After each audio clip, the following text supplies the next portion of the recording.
Hey everybody, welcome to the Faith Church Podcast. I'm your host, Jay Williams, and joining me today is Jeff Clossy. Hey Jay, good morning, man. Good morning. Good to see you. I feel like we ran up to the starting line, just like, I think it's wonderful. Well, we're excited about the podcast. Well, we are, but I was thinking, yeah, normally we have a little bit more time to kind of actually we use more time than we should use, and so staff meeting has been late several weeks in a row. Everyone's gonna be really happy with us right now. Yeah, so this time we're like, no, we're gonna not do that, and so we just said, so I just hit record. So here we go. Boom. Just I don't have any thoughts on the banter before. What was the sermon about even? We haven't even processed that. Are you really, man? I do remember. Bad I'm enough. joking with no, you. Are you though? Are you, Jeff? I can't handle that kind of joking, and I don't feel like it's appropriate on the podcast. Here we go. I feel like if only faces could be displayed. And what you would see on my face is a look of shock and betrayal that you brought sarcasm into what is this holy space of podcasting. Yes. I'm gonna have to recover from that. All right. Hey, put pause on, and we'll start recording in a minute. Take a deep breath. Hey, everybody. Welcome. And we're back. This is an exciting week, Jay. There's a lot going on. There is a lot going on. Yeah, we have the Citizens concert or worship night. See, I almost did it there too. Yeah. Thursday night. I don't know if anybody's listening to this before that, but yeah, they might be. I think there's still space available. And yeah, that'll be great. And then we've got the kids' Christmas program on Sunday evening, which is always a fun time. And then I don't even know what. Let's see. Then we're 2 weeks away from Christmas. That's what I was just trying to do the math on the dates there. So it's the 9th today. We'll be 1 week away from Christmas Sunday, which is the 21st this year. What's funny is that so here we are in this. I call it the extra large Advent series. It's Adventish, right? Like it's not like a formal. Certainly, our high church friends would not approve of our Advent series because it expanded past or before Advent, but two, we're also not. I don't know. It's not very Christmassy or Adventy. Yeah, I mean, the in our minds, we can let people into that thinking a little bit too. I think in our minds, as we're thinking through this in the beginning idea and really getting at some foundational truths that we see in the beginning of Genesis and the beginning of the revelation of God, right? And of all things, it's interesting how the story builds and builds and builds to this point of now what? We are in trouble here. We are in a situation that needs redemption, it needs rescue, that needs intervention.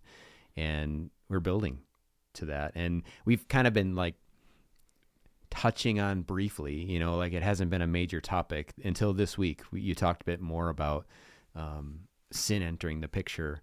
And I did a little bit during work too, because you can't talk about work without that, because the way we experience it. But we haven't emphasized it, but it's interesting. So you get through Genesis 3 and then you're leading into, okay, well, what if God could enter the world he made? And so that's kind of our thinking, is we do feel like where it's not, we're not talking every week very explicitly about Advent and anticipating Christ. We're building the foundation for why that makes so much sense and why it's such good news that he would come. Right. And we're looking at it backwards, or kind of through that lens back on creation. So we're already taking that liberty. We're talking about what do we see in the beginning, but it's not just what people would have known about it. You think about any great story, you don't really fully understand it until the end. And even then you don't always fully understand it. But the climax of a story, you don't know that that's what it is when you're going through it usually. Like sometimes there are moments in a movie where you're like, okay, this is clearly the turning point.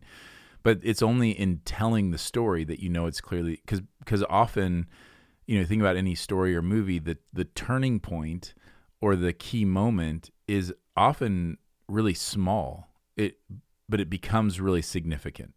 I was thinking, I don't know why, I was thinking about the movie about Michael Jordan and about Air with Nike, and that, which is going to hit like 12% of our people. But the idea that there's this moment that they make this decision to go all in with Michael Jordan, that at the time it does feel like a big decision, but you wouldn't see it as this monumental moment. But in the movie it is, because now looking back you say, oh, this is the turning point of the story. And I think that kind of explains why, I used to wonder why when Jesus came back, why was everyone not just ready for him, right? Like why are there so many religious people who studied the scriptures and devoted their lives to the scriptures and to following the law? There's part of me that always thought, well, shouldn't they have known? And I think that goes to what we saw on Sunday about how, like Romans 1 talks about, they suppress the truth in their hearts. That the reality is that it's not about knowledge or information. And so if people are still blind or hard of heart, they don't see what's right in front of them, even if it's obvious. And when you start connecting the dots, I remember thinking that when you point to all the prophecies in the Old Testament, that it's like explicitly happening right in front of them. Jesus talks about this scripture is fulfilled today in your hearing. Like he's saying all these things, he's prophesying, he's fulfilling all these prophecies, and you're thinking, well, how in the world could people miss it? And it's like, well, the gospel is folly to those who are perishing, but to those who are being saved, it's powerful. Like it is powerful. It is truth.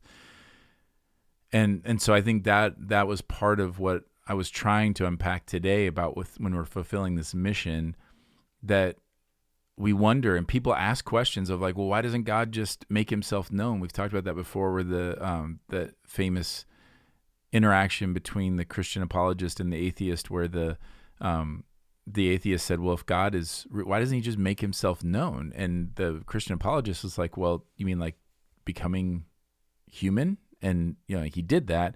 Well, why doesn't he just speak, like just speak from the clouds? And then he said, well, if that happened, wouldn't you think you were delusional? Like, wouldn't you think it was a hallucination? And the atheist said, yeah, you're probably right. That is, I think so. Like the reality is, and look, we see that around us in our world. All of us have had the situation where something seems so obvious to you, but to somebody else, it is the opposite. It's because we believe our own perceptions of things and our own perspectives and our own interpretations. And so the only way you can see what is real there is, and that's why scripture talks about the veil being removed, or our eyes being opened, or he who has ears to hear, let him hear. It's a supernatural thing. And why Jesus says to Peter, blessed are you, because this wasn't revealed to you by flesh. It was revealed to you by my Father in heaven.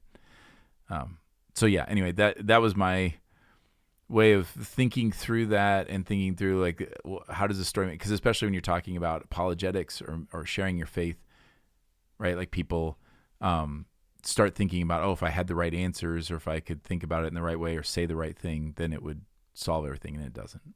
Yeah, so you're using a word there that, in my notes that I wanted us to take some time and just unpack. You used it a number of times on Sunday, and you said apologist and apologetics so far in the podcast. And I think it's important that people understand what you mean, like what that is, because it's a word that means something different than I think what it sounds like, because it sounds like the word apology. It sounds like when I say I'm sorry. And I think that if you don't know what that means, you could assume that we're talking about making apology for what we believe. So can we just, that's a basic question, but let's just talk for a few minutes. What is apologetics, the way that you're using it, like in the message about the mission of God and evangelism, and then what's an apologist? Yeah, so that word comes from apologia, like and that word is in 1 Peter 3 is an example of that, or that's the verse the Greek word. Using. The Greek word is apologia. And so, yeah, but in 1 Peter 3, he says, be prepared to make a defense for the hope that is in you. So the make a defense that's the word apologia. That's where we get our word apologetics and apologists. And so historically, an apologist is someone who makes a defense for the faith.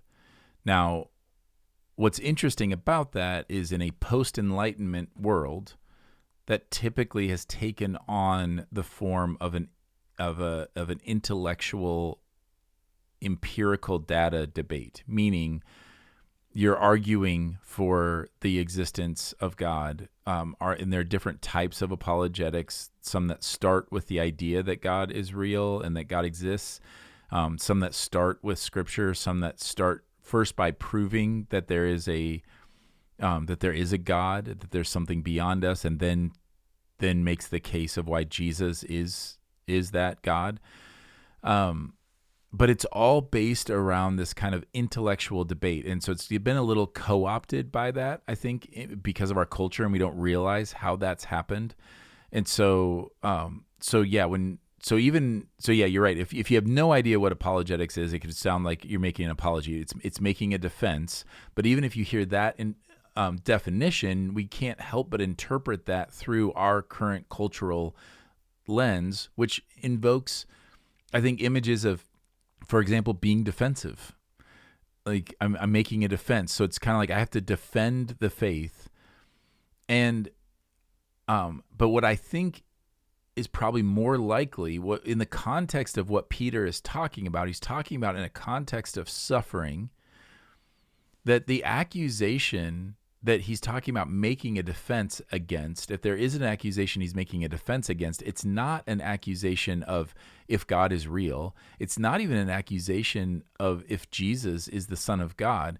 It's an accusation of how is it you function with this hope and this joy in the midst of being exiled and persecuted. Now, Peter is, in that context, is saying, live your life in such a way that when somebody says, why are you so hopeful? Like, why are you so joyful?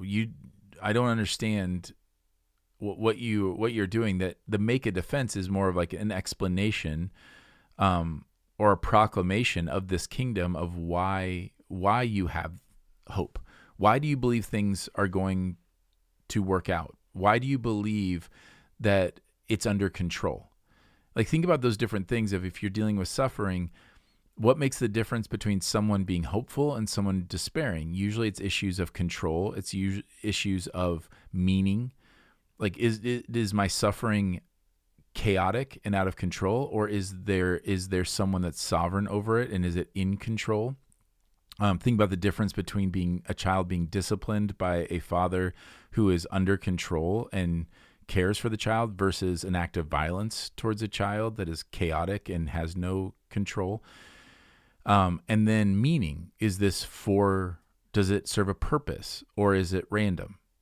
If you believe that suffering is random and chaotic, then that is very despairing. But when people believe, no, I believe that God is in control and there's a meaning for it, there's a purpose to it, that it will be used for good, and that good will far outweigh whatever my experience of this is, then that is going to lead to a feeling of hope. And so that word apologia is then used to say, and so when people ask you that, tell them why. And then he says, do so with gentleness and respect. So it's actually quite the opposite of the debates that we often think of, certainly the opposite of what we think of like YouTube apologetics. It's often very far from that. Not always. There are examples. And by the way, I should say, it doesn't mean that contending for the faith in an intellectual way is a bad thing. That's not my point at all. There's a cultural relevance to it, like a missiological component. In other words, when you're in a culture that highly values empirical data and kind of that debate and that intellectual debate, the gospel can also hold up under that. And so it makes a lot of cultural sense to meet that culture where they are. But it's important that we don't then reduce apologetics to just that, because in different cultures, it won't look like that. No, and I do think often when we start defining it and the word defense, it does sort of imply, and I think we assume there's a bit of prickliness to the defense and a bit of agitation that goes along with that. And it's interesting, with Peter, with what he says. I mean, I would encourage you, if you have time, if you're listening to this, to just open up 1 Peter 3. We quote 3:18 a lot too. For Christ suffered once for sins that he might bring us to God. And that whole chapter is just beautiful. But it's interesting to think about what their lives would have already been saying that was so compelling. I mean, think about that context. So you're in relationship with people. They see you, they know you at some level, enough to be able to ask you, what is up? Like, what reason do you have to be the way you are, to live the way you live, to, why do you handle it this way? And that, to me, for where we're at now in the world, like our cultural moment, that is the compelling need, right? It's a life that speaks, and a life that needs explanation, because people cannot conclude from our lives alone what we actually believe to be true about Jesus, right? That you can't get all the way there, but at least our lives can make people wonder and question what's up with that person. And especially when there's multiple of us. One of us on our own is just kind of a weirdo or an anomaly. Multiple of us together can really change that. And so this is helpful, Jane. I think it's an important word for us to know and then for us to think about, because even the word apologist, the way we use it, often we are referring to people who are essentially professional defenders of the faith. And usually the way they do that is less to do with the way they live their life, although that's part of it, but the people they're communicating with have no idea how they live their life, typically. And a professional apologist is an intellectual who has studied, has degrees, and then they write books, they debate, they lecture, and so on. The problem with that is that then it's hard for us to see where we fit, in that command, in what Peter wrote. You know what I mean? So if our assumption is an apologist is a professional intellectual who loves stacks of books, many of us just immediately say, well, that's not me. So how does this relate to me? But what you and I are saying is, this is us. This is us. And that professional form of it is an important component. It's an important part of the body of Christ. But for the vast majority of us, our neighbor does not care what the professional apologist says, because they don't know their name. And it doesn't matter. But they do care how we're living, and they do care when they ask us, and by God's grace they will, give me a reason for the hope that's in you. And they're not going to use those words, but we have to be able to hear what they're asking. So Jay, I don't know if that triggers thoughts in you, but it does. I mean, so I think, so another way of looking at it is that the apologetic, the defense, the evidence of the Christian life is through our lives and through then our words. So the gospel is a message of words meant to be proclaimed from a foundation of a life, and and that life is not just an individual life; it's a communal life. So what we see, and I wish I would have said this. This would have been I think a helpful point to make in the sermon. So I'll make it now. That every time I mentioned how Jesus proclaims the gospel differently each time. Like, it's never the same way, other than to say the kingdom of God is at hand. But that what must one do to be saved, and then Paul continues on with that, communicating it differently in different ways. But their lives are actually really similar. So I think the difference, what I would want to communicate is, so if you think about Acts, for example, early Acts, the way they communicate the gospel, the narrative is different. Peter at Pentecost, Stephen before getting stoned, John in front of the authorities. We see, and then even when Jesus is there, like the blind man versus how Jesus speaks to the rich young ruler versus how he speaks to Nicodemus versus what Philip says to Nathanael. They say different things, but the life behind it is the evidence that it's being pointed to, and that's really similar. And so, for example, in Acts, they speak it different ways, but what they see is a life that where people are bonded together as family, people who would normally not care about each other, people who they cared about the poor in a way that the rest of the world didn't. They male, female, Jew, Greek, all these together. But then the way then it was communicated in different ways to different people. So again, like I don't know if I'm communicating that very well, but the life is that's always the platform from which the good news is proclaimed. And sometimes it's your life and sometimes it's other people's lives. Here, I'll give an example. I've shared the gospel before with people that I don't know, that I've met randomly on an airplane or at a store or whatever. But every time I share the gospel, what I am wanting to do, I will either ask them or they will bring up someone that they know that who is a Christ follower, and I'm able to use that person's life as the platform. So it's not me, but I'm communicating this and saying, oh, your grandmother, well, this is why.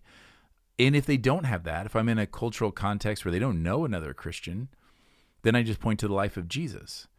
So as I'm telling the story about creation, rebellion, redemption, renewal, glory, I'm using as the foundation the life of Christ, the life of the early church, the life of Paul, the life of, I'm pointing to Moses, I'm pointing to Abraham, I'm using somebody as an example to point to tangibly.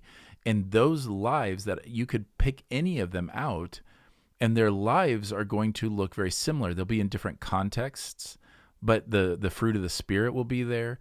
The abandonment of this world for another world will be there.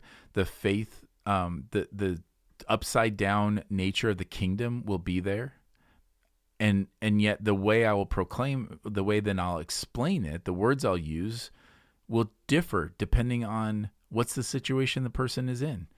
What is their what's their academic level? What are their interests? What do they find most convincing?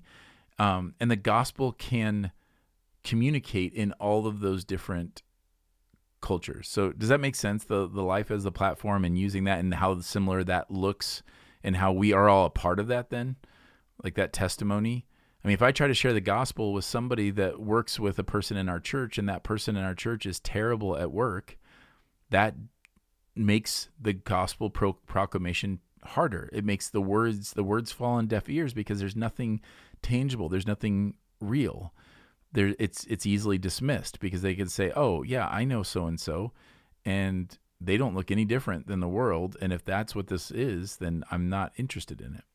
Yeah. I mean, that gets at your point about demonstration, right? That a significant part of us being on mission is an actual life, right? That demonstrates the reality that we're proclaiming.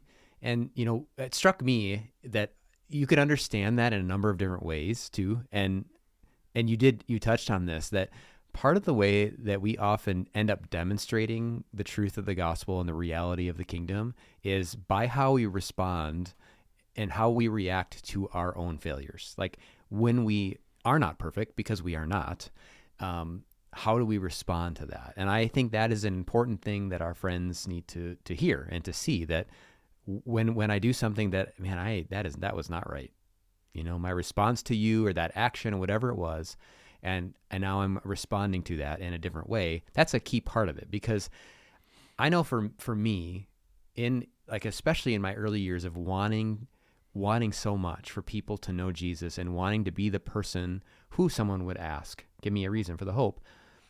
You can actually focus so much on energy on appearing to be a certain way that you are not actually being that way. So I think part of our focus as a church and as a family is that we want to be focused on being and not merely appearing, because people can tell when you're just appearing a certain way.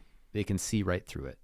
And it's just it's not a way to flourish, right? When you're constantly living and saying, I need to present this front to this person because they need to know that I follow Jesus and I want them so much to know him, right? That's what's happening in the heart. But then we end up kind of living lives that aren't really genuine.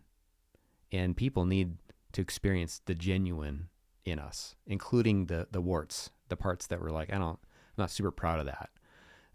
Because we believe that this is an ongoing work, right? That he is progressively transforming us more and more into the image of Jesus. And that's part of the news we share. It is.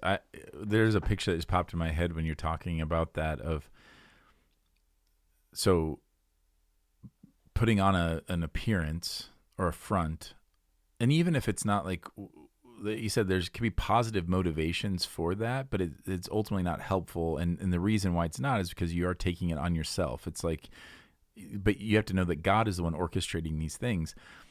And I just think about like, well, what do you do if you want to be on mission? Well, it's abide in Jesus.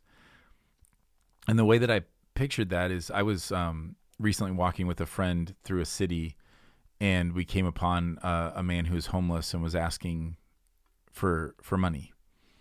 And I don't know if you have this moment where you're like, I don't know what to do in this moment.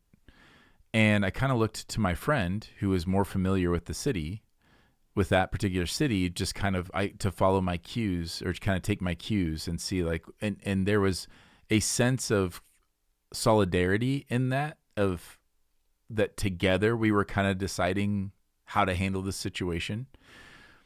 And what popped in my head is like, that is the reality as we abide in Jesus of how we face all of those situations. Any situation at work or whatever, like you're literally standing there. Jesus is with you, like through the Holy Spirit. Jesus is literally with you, and together you're kind of deciding. He's the friend that you're kind of looking at and saying, what do I do here? How should I respond to this? Thinking about how many of us, if you're with the most Christ-like friend that you know, how does that affect the way you respond if someone is rude to you?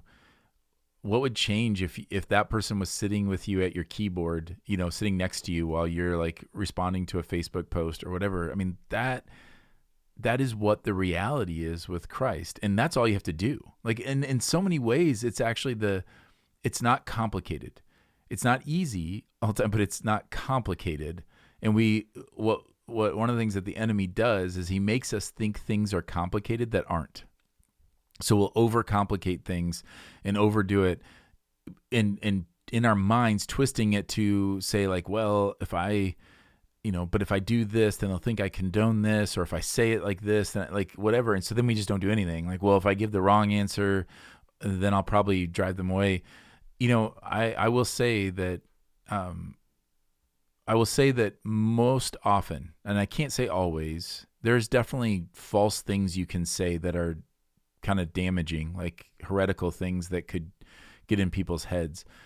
But by and large, the way that people are turned off to the gospel is through lives, not through the inability, especially not through the inability to answer a question. Like I've just never had anybody say to me, well, the reason why, I had a friend who was a Christian, but they couldn't accurately explain to me the problem of evil. They didn't give me a good answer for that. Now, they may not have given them a good answer, but I can promise you that's not why somebody isn't following Jesus. But when somebody says, well, we used to go to church, but the pastor abused me, or my parents were horrible to me and abusive, and they used the Bible to do it, that's what hardens people. And so if we just focused more on, like, should really realize that when you say to somebody, if someone asks you a question that you don't know the answer to, and you just say, that is a really great question, I don't know. I don't know. And like, that's such a great answer. And then probably what should happen is you go and you investigate that, and then you come back to them and you say, here's an interesting article I found, or I talked to my pastor about it, and these are some thoughts. That just honors the person's question so much. If they're genuinely seeking, they're going to feel honored by that, and respected by that. And guess what? You've learned a little bit more, and you've been a little bit more equipped. And the next time somebody asks that question, you might have a more helpful answer.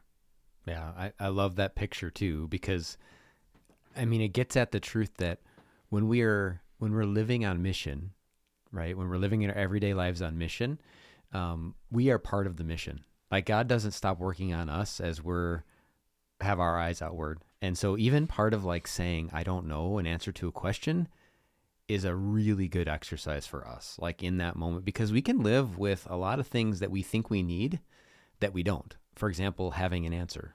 Like that can be something that can really bring anxiety, that can make us really discouraged.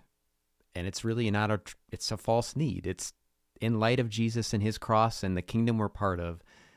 Today, none of us needs to know all the answers. We don't need to have that to be okay in him and to flourish. And I do think that part of when we, in faithfulness to him, join him in what he's doing and we seek to obey him, that's part of what he does, is as he hopefully draws us closer to him and our friends into him as well, we're being transformed. Because actually having to face some of those things is really important. I mean, perfectionism is another one of those things that we can often feel like we need to have it all together and this needs to go just right. And when we apply that lens onto the mission of God, the idea that my role in it needs to be perfect, that is not a true need that we have, but it can feel like it, and it can prevent us from engaging at all. And so just like we have those narratives inside of us, our friends have those narratives too. And I think you're right, Jay, that I actually haven't met anyone ever, and there's lots of people in the world that I haven't met, but I have not met anyone who said, yeah, if this person just could have given me a better answer, then, I probably would have followed Jesus. But they didn't. There wasn't a very thorough answer, no footnotes, no citing sources or anything. And that's just not typical for most people. But people do build narratives about who God is, and everyone has them. And often the only data that they have to build that narrative are the lives of people around them, because we're actually meant to be that, right? We're meant to be the image of God. We're meant to reflect, and we do. But often people can conclude false things. And it's not just from Christians. It's just from the way the world is in general. But our lives do that. They do speak, and people do learn, and they do form narratives.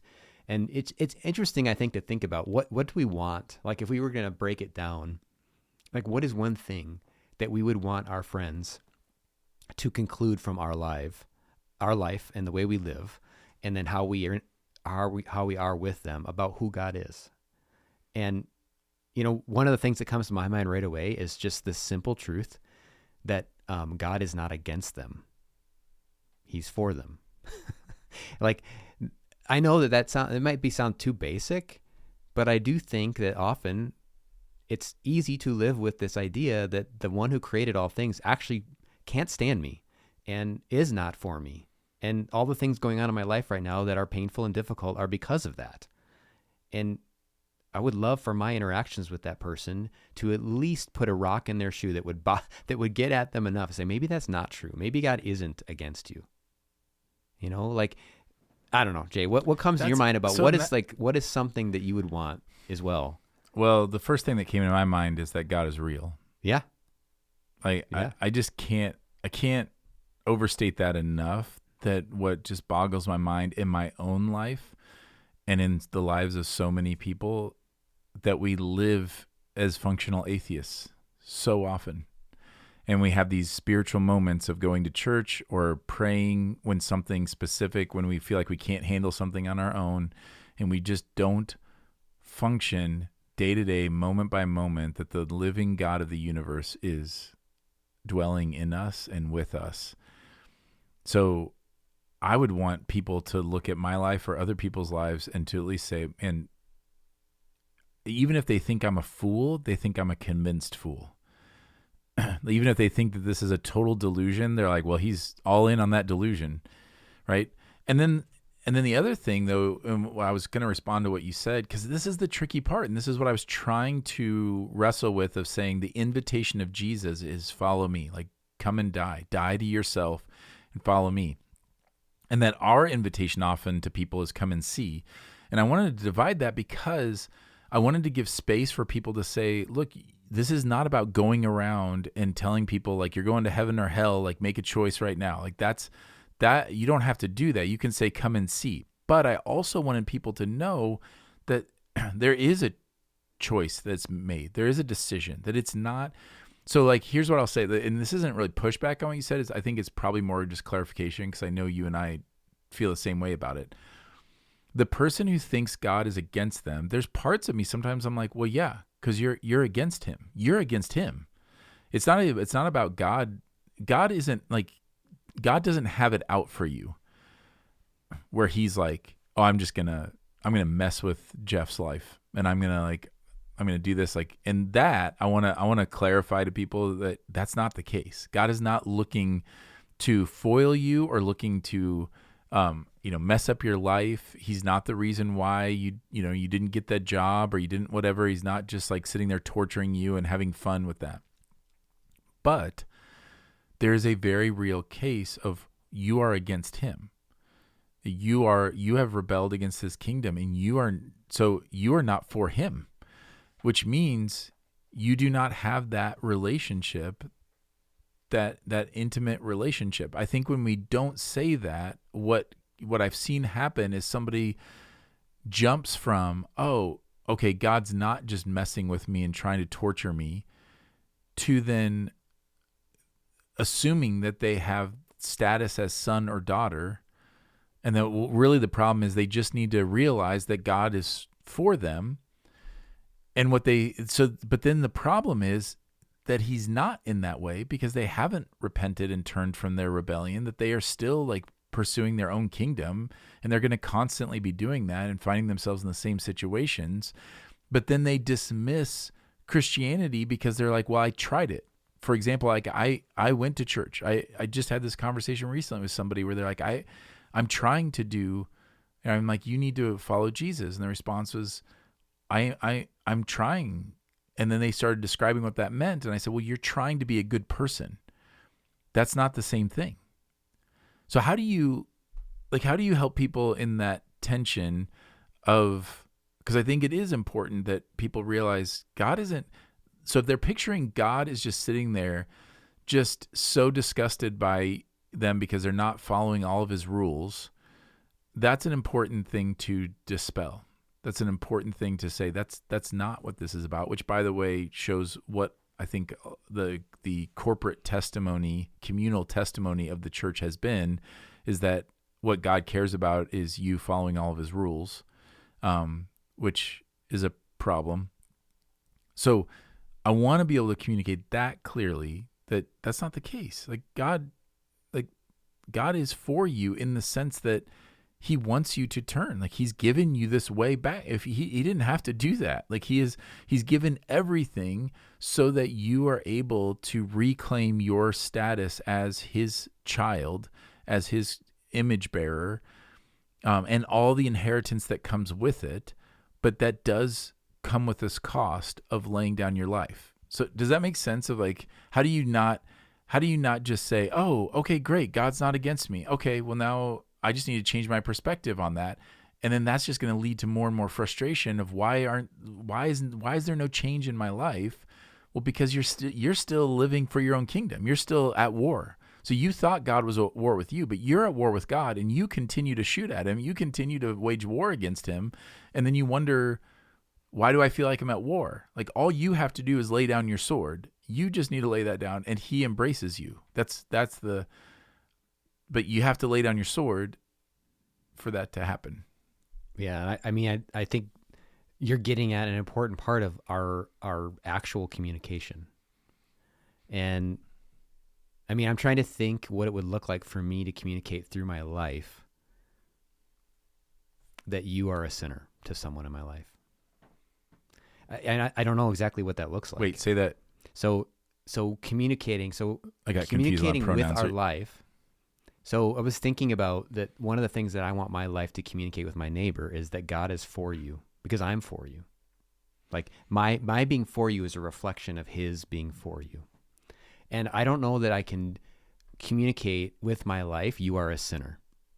I don't know how to do that like without using words. So what we're getting at here is there are some things you can reflect to a person by the way you're living, by the way you're for them, for example, by the way you might forgive them.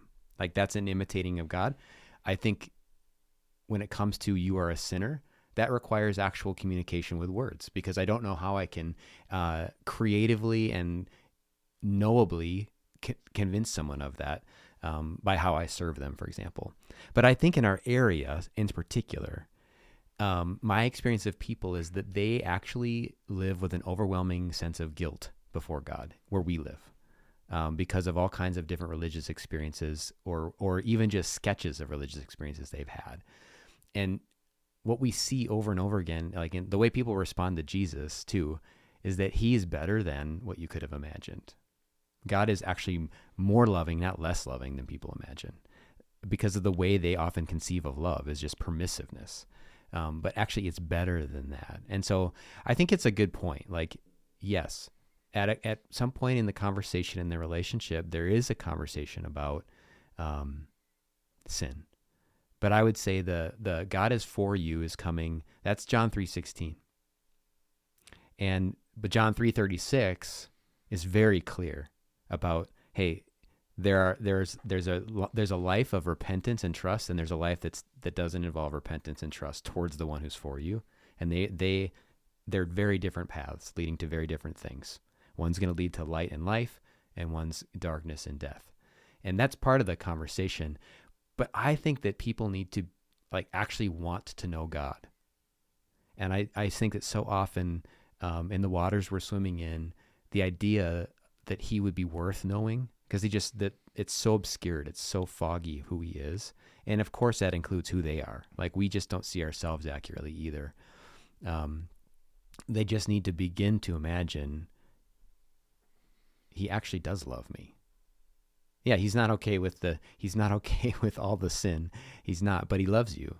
And today you're going to experience his good gifts. So when you go to work and you have friends that love you and enjoy you, that's one of his gifts to you today.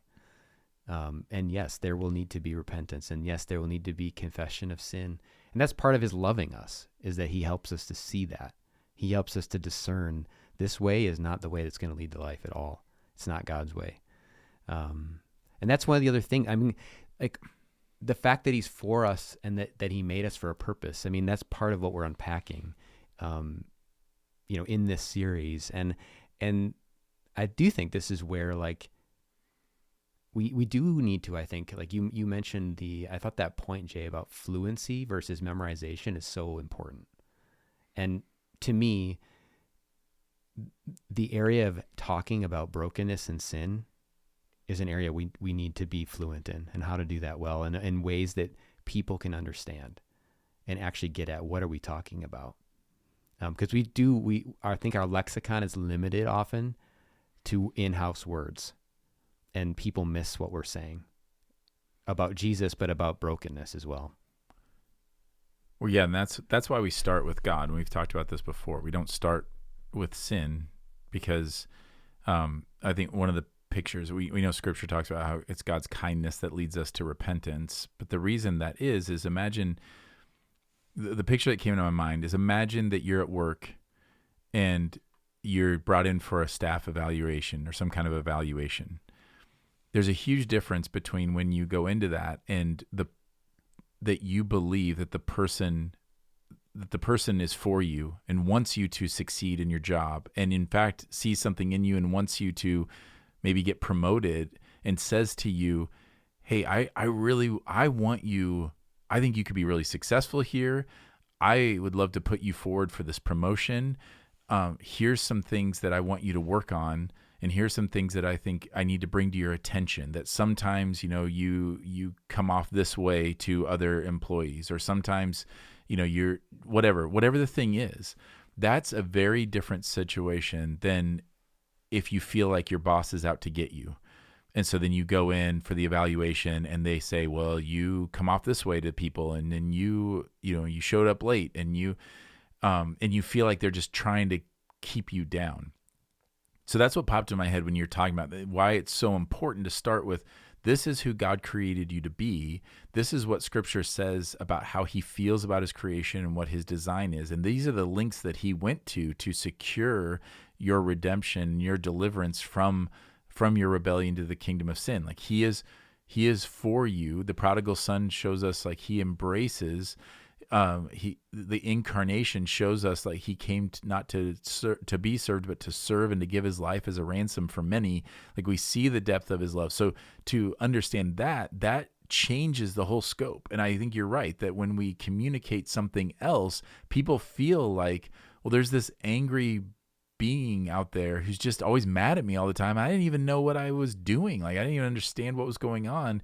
And you just feel so beaten down. You feel like you're already behind the eight ball. You feel like it's already like too late, which is why people feel like, well, I've already done too much. There's no coming back, because they're used to that they started at, an A+, but now they're at like a D-, and that's the best they can do. It's like they didn't turn in any of the assignments. They flunked a few tests. And so now like the best they could hope for is a D+ or a C-. And then they get to a place at some point where it's just like, what's the point? And if you could flip that narrative and say, no, that God already has an A+ waiting for you. Like he's for you. He wants to share his glory with you. He wants to give you this whole inheritance. That does change the scope then of what he then calls out in us. Jesus and the woman at the well is such a great example when Jesus is calling out the sin in her life. He's not doing it to shame her. He's doing it to show her that he knows exactly who he is talking to.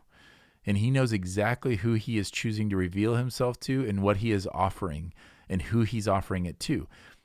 Rather than her sitting there thinking, well, there must be some mistake. If he knew who I was, he wouldn't have offered this to me. If he knew what I had done, he wouldn't be talking to me like this. And Jesus is like showing all the cards and saying, I know exactly what you've done.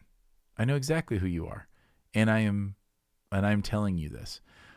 And that's part of what he's doing in that. And I think I started to mention it. I don't remember if I actually said it or not. It was in my notes and I wanted to get to it. But the banquet, the parable of the banquet in Luke 14, I think that's, if anybody needs some help in how do you communicate that? Like I want to communicate that God is for them, but I don't want to falsely communicate that so like all you have to do is realize that God's for you and it's fine. The parable of the banquet in Luke 14 would be a great parable to read because it illustrates all of this. So he prepares this banquet. He has all these guests who have known about it.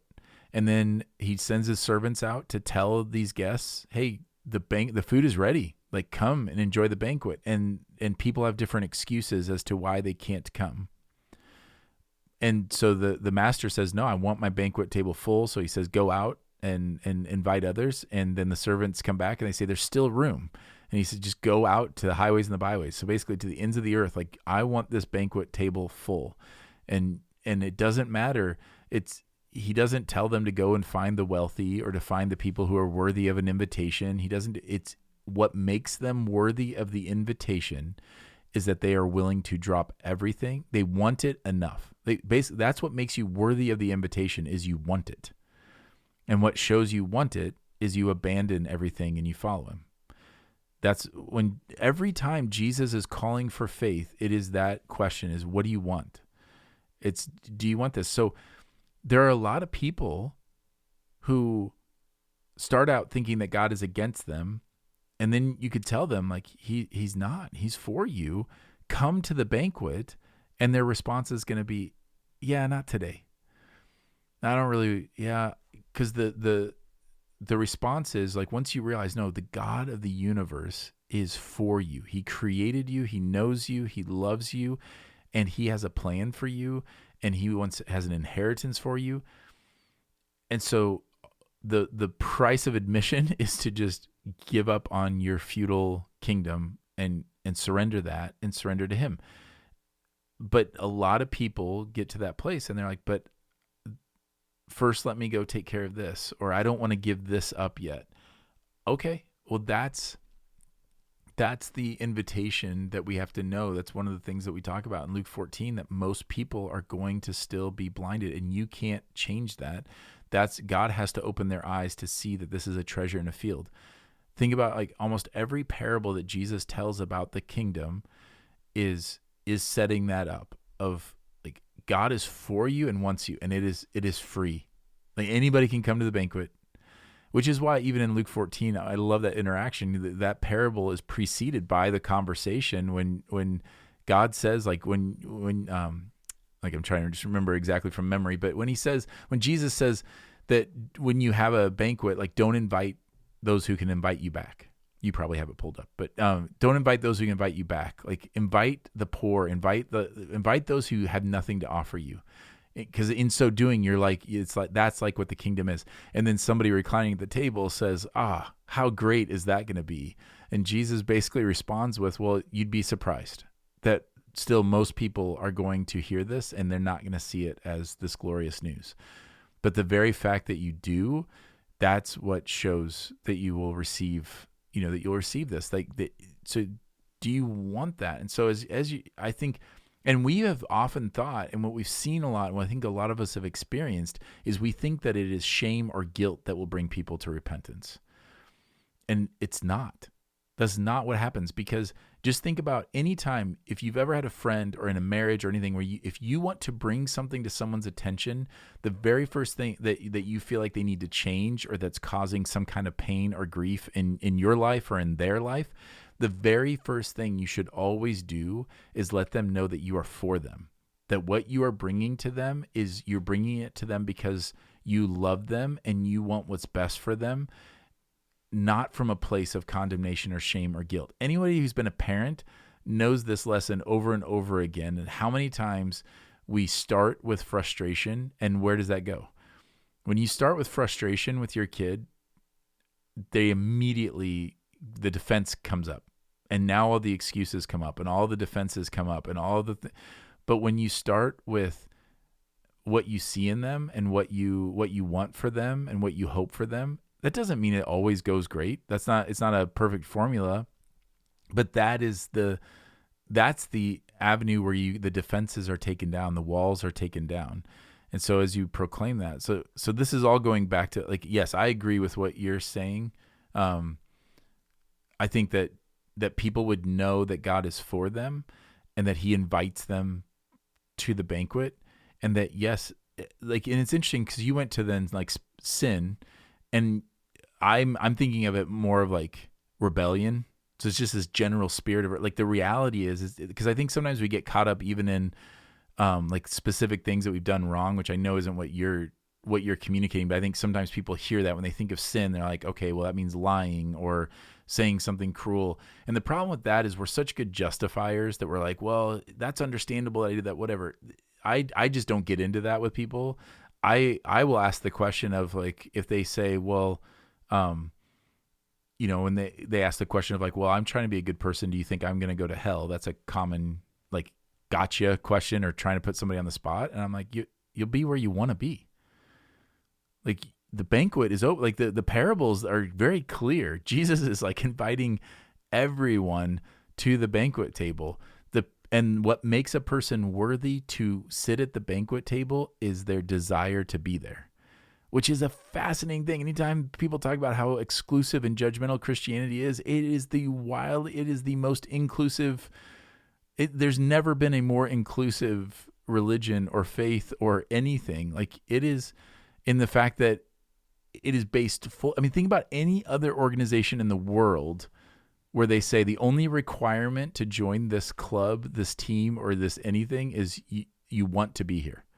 If the Green Bay Packers opened up tryouts and they said, we just want a team of people who want to be here, well, then I get to make that team.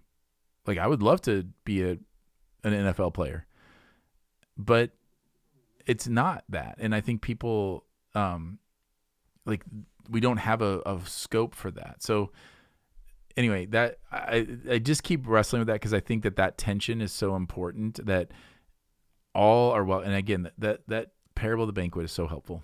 Yeah, you're making me think of I think we may have talked about this on this podcast before, but I think it fits. I have a very vivid memory of working with a student when we were still in campus ministry who had a really radical life change. That he did not know any of the truths we were talking about right now, especially that God would be for him and who Jesus was. And he got to experience the come and see Jesus for yourself. He did with other students. And I remember as he was really coming to Jesus in faith, one of the things he asked me, and he was realizing as he saw the goodness and God's intention for his life, was, I don't know where to start. I have so much that is broken in the way I live, so much in my heart that isn't right. And he went through details with me about lifestyle, and he said, I don't know, it's so overwhelming. And that, to me, that picture of a heart that is realizing, because God's Spirit has done something in them. Like, he did not need me to convince him. Like, you know what, there's a different way of living. God's Spirit had so drawn him in, and his view of who Jesus was and how he experienced him in his word was so clear that he knew, like, there are things that have to change, and I don't even know where to start. And it wasn't because I said, here's all the things in your life that need to change. I did not do that to him at all. And my answer in that moment, by the way, when he started listing them, is, you came to Jesus by listening to him, and you're going to keep walking with him and growing as you listen to him. So let's turn to him, and he will give you a thing at a time. He will. And you can trust him that it's going to be the right thing at that time that you're going to deal with. And years later, this student told me that moment was so pivotal for him, because it was a crushing weight of, like, realizing, I can't handle this. I'm like, yeah, you can't. Jesus takes us through each thing in his time as he wants to. But I think that, to me, the lesson out of that for me was experiencing that when God is at work in a person, the convincing is done by his Spirit, of, like, the convicting, like the sense of, I need him, I need mercy. Yes, and the way we communicate that matters, but we're not like, okay, I'll give you 10 reasons why, this is an area that needs to change that I have seen in your life. Usually it's not that kind of conversation at all. It's a person whose heart is like, oh my, who am I? Before him, and how could it be different? Which is a really exciting thing. And your example, the women at the well, is so amazing too. Because to me, that was not a moment, right? And you made it so clear. That was not a moment of condemnation. It was a moment of, it could be different. Oh my, it could actually be different. That is like the best news to get. And that he knows you. Like, that's the thing, is God is not surprised by anything that is in your heart or my heart, or he's just not. There's nothing, Tim Keller always would say that, to be truly loved and fully known is like the dream. He said to be loved but not known is superficial, and to be known but not loved is terrifying. But to be truly loved and truly known, fully known, that's what God's love is like. And you either see that as a treasure in a field, and so it's worth giving up anything for, or you don't. And that's the litmus. And that's why the invitation is so important, and why we continue, even in discipling people. We didn't even get to, like, multiplying, and that making disciples. But I think one thing that I would say about that is that's why invitation, even in disciple making, is so important. If you have invited somebody and they start coming to church with you, and then you start reading scriptures with them, and, and then what will happen sometimes is people just kind of, they don't want to, or they don't have the time, or they kind of drop it or whatever. That's kind of you let them do that then. Like, we think that we're supposed to, like, try to convince people. And I'm just telling you, there have been times in my life where I have gone more into the convincing someone. And that never is long-lasting fruit. The long-lasting fruit are the times where people clearly, they just see. And the longer I've been in ministry, the more attuned I have come to that, where I see, when there's, like, genuine conversion and genuine faith. Not that I can determine that, like, it's not my call or whatever, but you start to sense it more. The longer you're involved in that, the more you're like, oh, and what I'm looking for is their desire and their willingness to abandon their old kingdom. It's simply that. When when it becomes intellectual, that's where we kind of do the mental gymnastics. We can be justifiers of ourselves. We can look at That's where you look at Christianity like an identity or an ideology or a philosophy or any of those things. But what Christianity is ultimately, it is good news that God has brought his kingdom to earth, and he has looked at the rebels who have waged war against his kingdom, and he died for them so that they could be sons and daughters and get to receive the inheritance that was always meant to be theirs, but now has been redeemed. And that is either the most incredible news that you've ever heard, or you go, and that's the point of salvation. That's the point of faith and of reconciliation back to God. And so because of that, because it's about that desire, that's why, yes, we should grow in our knowledge. That is important. And yes, the gospel narrative can stand up. It's not blind faith. The gospel narrative can stand up to scientific scrutiny. It can stand up to philosophical scrutiny. It can stand up to practical scrutiny. Like all the things you think about when people say, well, does it make a real difference? Does it affect the world? Like the gospel stands up. Does it answer does it have an answer for the problem of evil and suffering? It has, like when people say it doesn't, well, the problem of evil, I mentioned that a little bit, that, I mean, nobody answers that sufficiently. There is no there. And I would just submit that most other answers fall way short of the answer that is given in the gospel. But all of those things, it stands up. We don't need to be afraid of that. And just because you don't know answers doesn't mean there aren't answers, or it doesn't mean there isn't that there's not a defense, or that there's not something that's there. We just need to be careful of thinking that, if I answer all the questions, or then we try to make it so black and white that it feels like we've answered the question. Like, it's so simple. It's just this, and it's not. But that's not the point. If salvation was about having all the right answers, God would have communicated it that way. If knowing him was just having all the right answers, I think God would have revealed himself through a catechism. Here's the 50 questions, and here are the answers to those questions. If it was about laws and about rules, he would have stated those really clearly. And the whole Bible would just be about clarification of those laws. Humans felt that way, which is why you get so many extra laws added on. By the time Jesus comes to earth, there's hundreds and hundreds of laws that were not, God started with 10 and they expanded. And, if it was that, he would have been more clear about that. But what it is it's a relationship that is founded on our desire to be with him, our eyes to see this treasure that's being offered. And so he reveals himself in that way. Thank God he did. Yeah. And it's interesting whenever it comes to, when we talk about sharing our faith, we do think about objections, like you just mentioned, the problem of evil. And those are important. I think that they're worth wrestling through. They're worth thinking about. But I think what we can sometimes forget while we wrestle with them is that none of us are logic boxes, right? We aren't just like machines that, if this, then that. Our lives are much more complex than that. Logic is important, and we do believe that in rationality, that's important.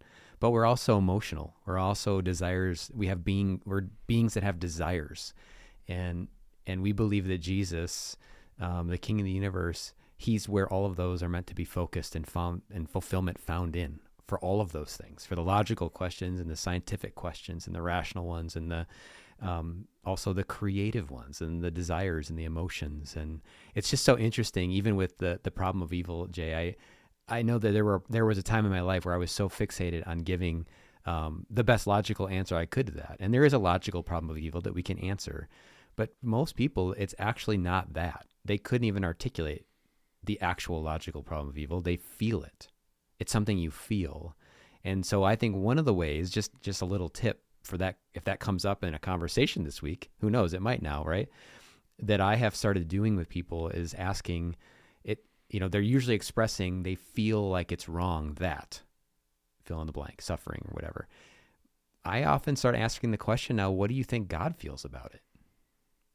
Like, what do you think God feels about you as you suffer or as your relative does? What do you think he actually feels? And that gets at the question we've been talking about. What is he like? And that is often much more where the heart is in those moments than like a philosophical issue. It's like, I feel like this isn't right. Mm-hmm. And if you can start to wrap your mind around, really what we've been talking about in this Advent series about who God is, what is in his essential nature, and why did he make us, and what is he doing right now? It does change the way we suffer and experience pain, how we feel it, because we know he's actually with us in those moments. And he actually feels compassion for his creation as it suffers. He's not indifferent to it. No, and he's also not helpless. No. And so I think that's another question to then ask is not only how does he feel about it, but why would he not stop this? Well, yeah, it's what is he doing? What is he doing in it? And to try to give a picture of, an easy one typically is with parents and kids that, has your kid ever not understood what you were doing? There's something that was causing them suffering, but it's for their good. It doesn't answer the question then of what he's doing. We often try to figure out exactly what is he doing. Like, oh, what's the lesson I need to learn, or what's the thing? But there's so much suffering in the world that we will not have answers for on this side of eternity.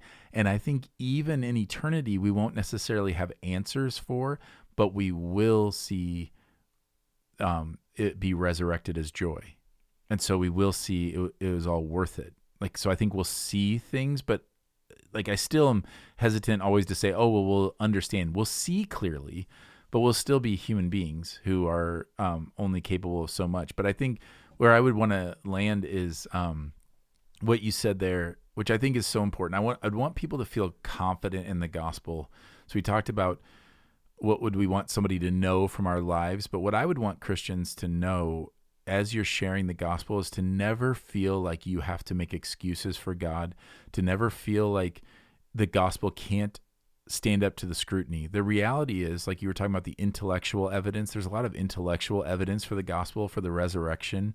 There is philosophical evidence. There's scientific. There's all these different. And the beautiful thing is that God meets us where we are. Some people are wired to think empirically and think about data. Some are wired to think logical or philosophical. Some are emotional. Like, Jesus communicates that in all those different ways. And I was thinking about 2 Corinthians 4, which I quoted an earlier verse on Sunday, talking about how in their case, the God of this world has blinded the minds of the unbelievers to keep them from seeing the light of the gospel of the glory of Christ, who is the image of God. So the idea that we're being blinded, but that what has happened is that God is shown into the darkness, like through Jesus, who is the light of the world, and now we are called to be light. But he says this fascinating thing, and we'll kind of end here, 2 Corinthians 4:6. For God, who said, "Let light shine out of darkness," has shone in our hearts to give the light of the knowledge of the glory of God in the face of Jesus Christ. And what is so incredible about that is part of what Paul is doing there is understanding that the gospel meets everyone where they are. The gospel stands up to all kinds of scrutiny because the Jews valued light. The Jews were always seeking light in darkness, light, goodness, all of that. Knowledge. The Greeks wanted knowledge. The Greeks were always interested in something new, some kind of philosophical truth, some new way of thinking, some kind of knowledge. And the Romans wanted glory. The Romans were all interested in glory of war, glory of soldiers, glory of royalty, like glory. And so Paul, in this one little sentence, is saying to this group in Corinth that is this hodgepodge in this mixing bowl of all of these different cultures and wondering, is the gospel, like part of what he's doing is the gospel Jewish? Is it Roman? Is it Greek? Is it any of these things? And Paul's saying the gospel is everything, and it transforms from the inside out, and it meets people where they are. So in other words, a Roman doesn't have to all of a sudden become a Jew in order to follow Jesus. That's really critical. it also means a person doesn't have to become intellectual to become an intellectual apologist in order to come to Christ. They don't have to become a philosopher to come to Christ. The gospel stands up to all scrutiny and meets people wherever they are. And so in this world where Jews were seeking light, Greeks were seeking knowledge, and Romans were seeking glory, Paul says, let light shine out of, that God said, let light shine out of darkness. He has shown in our hearts to give the light of the knowledge of the glory of God in the face of Jesus Christ. He is all things to all people and meets them where they are. The question is just if people see it.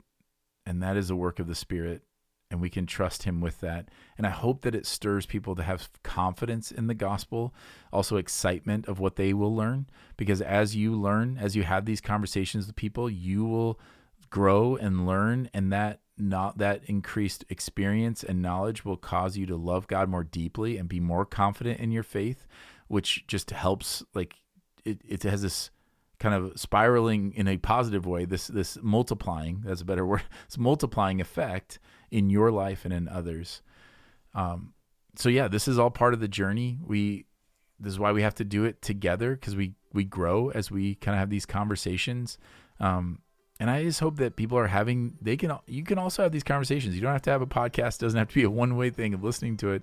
Have these conversations, talk with one another about how God is revealing himself to them and what they're learning and how they're growing and what does it look like to be on mission together. As always, let us know if you need help in that and need help getting connected. You can email us at connect@faithpastogo.com or talk to us on a Sunday. We appreciate you taking the time to listen. We hope it's been helpful. Until next time, grace and peace.